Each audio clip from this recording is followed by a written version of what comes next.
Hello friends, कैसे हैं आप सब। दोस्तों, आज की जो अति आधुनिक चिकित्सा व्यवस्था है, क्या उसके बारे में आप जानते हैं? यह कोई मजाक नहीं है, मैं बिल्कुल सत्य बात बता रही हूँ आपको, जो कि आज के जीवन की सच्चाई है। क्या है ये सच्चाई, आइए जानते हैं। 2-3 दिन बुखार रहा, दवा ना लेते तो भी ठीक हो जाते, शरीर अपने आप कुछ दिनों में ठीक हो जाता।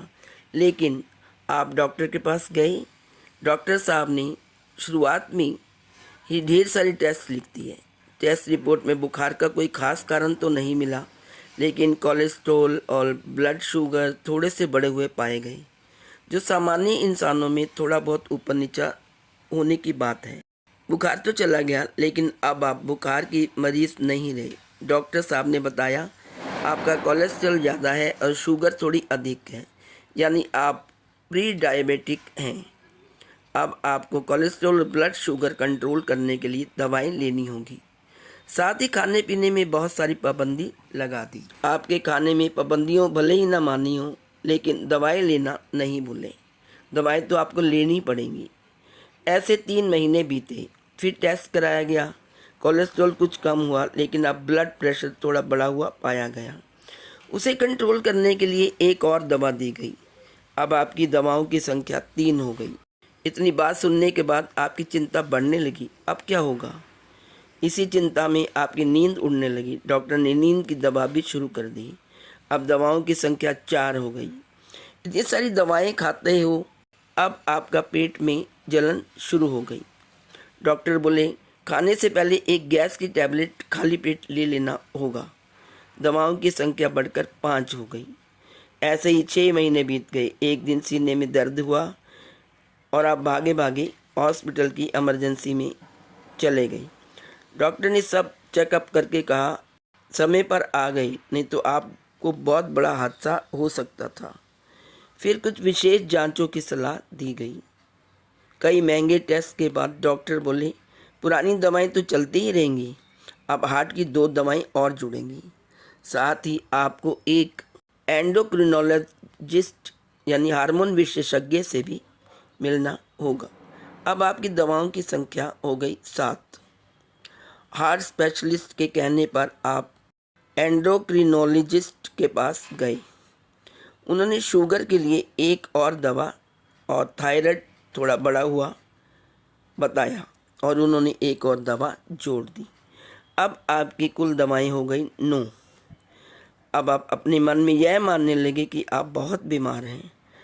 हार्ट के मरीज़, शुगर के मरीज़, अनिद्रा के मरीज़, गैस के मरीज़, थायराइड के मरीज़ और किडनी के मरीज़ आदि आदि।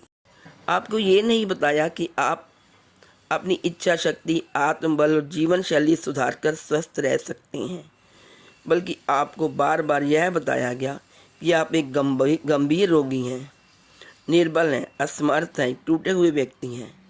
ऐसे ही और 6 महीने बीतने के बाद दवाओं के साइड इफ़ेक्ट से आपको यूरिन की कुछ समस्याएं हुई। फिर रूटीन चेकअप में पता चला कि आपकी किडनी में कुछ समस्या है। डॉक्टर ने फिर कई टेस्ट करवाए। रिपोर्ट देखकर डॉक्टर बोले क्रिएटिनिन थोड़ा बढ़ा हुआ है, लेकिन दवाएं नियमित चलती रही तो चिंता की कोई बात नहीं, और 2 दवाएं और जोड़ दी गई। अब आपकी कुल दवाओं की संख्या हो गई 11। अब आप भोजन से ज़्यादा दवा खा रहे हैं, और दवाओं के अनेक दुष्प्रभावों से आप धीरे धीरे मृत्यु की ओर बढ़ रहे हैं। जबकि जिस बुखार की वजह से आप सबसे पहले डॉक्टर के पास गए थे, अगर डॉक्टर साहब कहते चिंता की कोई बात नहीं, यह मामूली बुखार है, कोई दवा लेने की ज़रूरत नहीं है, कुछ दिन आराम कीजिए, भरपूर पानी पिएं, ताज़े फल सब्जियां खाएं, सुबह टहलने जाइए, बस इतना ही काफ़ी है, दवा की ज़रूरत नहीं, तो फिर डॉक्टर साहब और दवा कंपनियों का पेट कैसे भरता। आज सबसे खतरनाक डॉक्टर के पास जाना ही है, और सबसे बड़ा सवाल किस आधार पर डॉक्टर मरीजों को cholesterol, high BP, diabetes, heart disease, kidney disease घोषित कर देते हैं। ये मानदंड कौन तय करता है? आइए थोड़ा विस्तार से जानें। 1979 में जब ब्लड शुगर 200 मिलीग्राम से ऊपर होता था तभी व्यक्ति को डायबिटिक माना जाता था। उस समय दुनिया की सिर्फ 3.5% आबादी की टाइप 2 डायबिटिक माना जाता था। 1997 में इंसुलिन बनाने वाली कंपनियों के दबाव में यह स्तर घटाकर 126 mg/dl कर दिया गया। इससे डायबिटिक मरीजों की संख्या 3.5% से बढ़कर 8% हो गई, यानी बिना किसी लक्षण के 4.5% और लोग रोगी बना दिए गए। 1999 में WHO ने भी इस पैमाने को सही मान लिया। इंसुलिन कंपनियों ने ज़बरदस्त मुनाफा कमाया और नई फैक्ट्रियां खोली।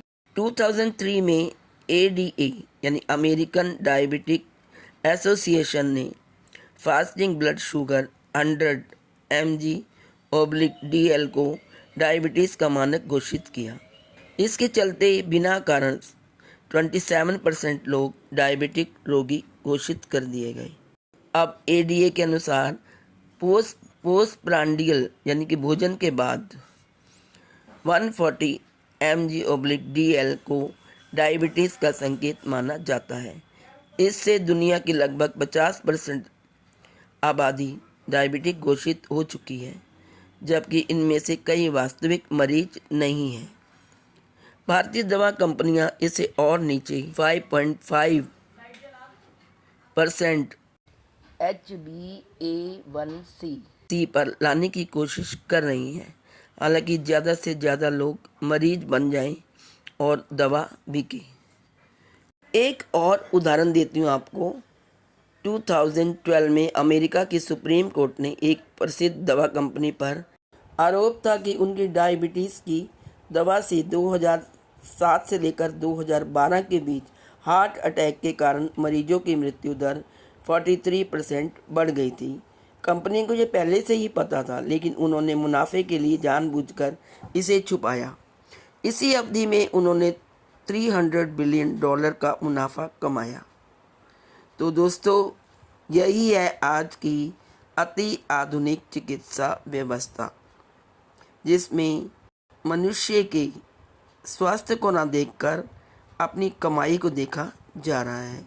टेस्ट पर टेस्ट, डॉक्टर के पास एक बार पहुंच जाइए, टेस्ट पर टेस्ट, हज़ारों रुपए के टेस्ट होते हैं और उसके बाद पता नहीं कितनी बीमारियां वो निकाल कर आपको बता देते हैं। अच्छे भले इंसान को भी वो बीमार कर देते हैं। सोचिए और सोचना शुरू कीजिए और इस व्यवस्था पर विरोध करिए, और ज़्यादा हो तो डॉक्टर के पास कम से कम जाइए। जब बहुत अधिक आप बीमार हो जाएं तभी डॉक्टर की सलाह लीजिए, वरना छोटे मोटे नुस्खे तो आप घर में भी कर सकती हैं।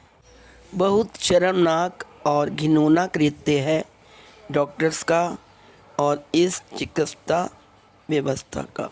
बहुत खतरनाक है आज की चिकित्सा व्यवस्था। तो गौर करिए और विरोध करिए इस चिकित्सा पद्धति का। आज इस वीडियो में इतना ही।